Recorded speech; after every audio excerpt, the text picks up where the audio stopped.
আসসালামু আলাইকুম, সবাইকে রমজান মাসের বিতরের সালাত পড়বেন কয় রাকাত?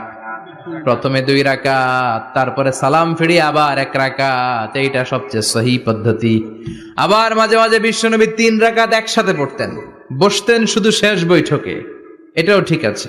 আবার আমরা যেটা পড়ি বাংলাদেশে, এটারও দলিল আছে, তবে আম দলিল, এটার খাস দলিল নাই, স্পেসিফিক দলিল নাই। বিশ্বনবী বলেছেন তোমরা বিতরের নামাজকে মাগরিবের নামাজ থেকে আলাদা করে পড়ো, রাতে 2 করে নামাজ পড়বেন, সব শেষে আপনি 1 রাকাত পড়বেন।